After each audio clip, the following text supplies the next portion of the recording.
Oh no. Seriously, at least 2 weeks. Our life would turn into without our on the up and up Queen.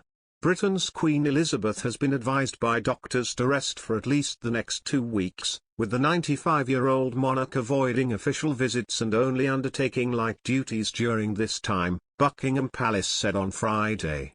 Following the latest advice, Elizabeth will no longer attend a major event on November 13 at the Royal Albert Hall hosted by a British military charity.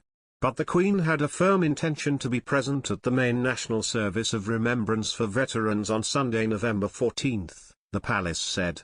A palace source said the Queen remained in good spirits and had recorded a video address for the COP26 delegates on Friday.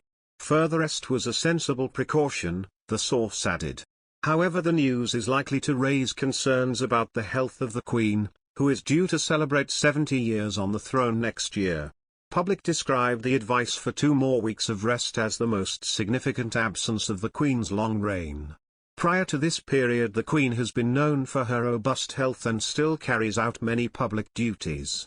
The evening before she had to go into hospital, she hosted a drinks reception at Windsor Castle for billionaire business leaders, including Bill Gates, who were attending a green investment conference ahead of 26 Colombian pesos. Queen Elizabeth II is known as being the longest-lived and longest-reigning British monarch, with a dedication to her people and her job as monarch.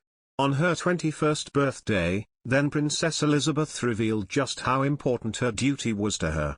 "I declare before you all that my whole life, whether it be long or short, shall be devoted to your service and the service of our great imperial family to which we all belong."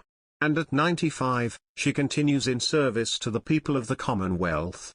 But while she was not born to be queen, she may well have been destined for it. She was the firstborn child of Prince Albert, known as Bertie, and his wife Elizabeth, Duchess of York. Her early life was idyllic, growing up with the love of her grandparents King George V and Queen Mary, as well as her devoted parents.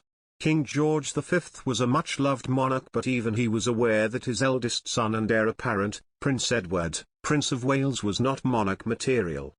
King George V's health deteriorated quickly after his Silver Jubilee, and in January 1936 he passed away at the age of 70. Prince Edward assumed the throne, becoming King Edward VIII.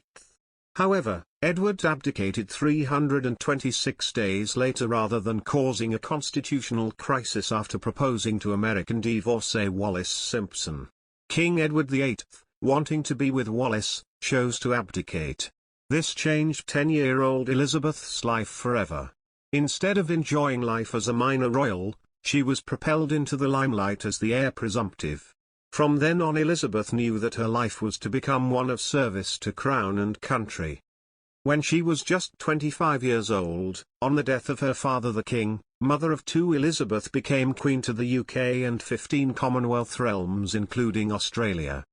While publicly she is a dedicated monarch, not much is known about what she really thinks about what has happened to her or what is going on in the world, as she does not give interviews.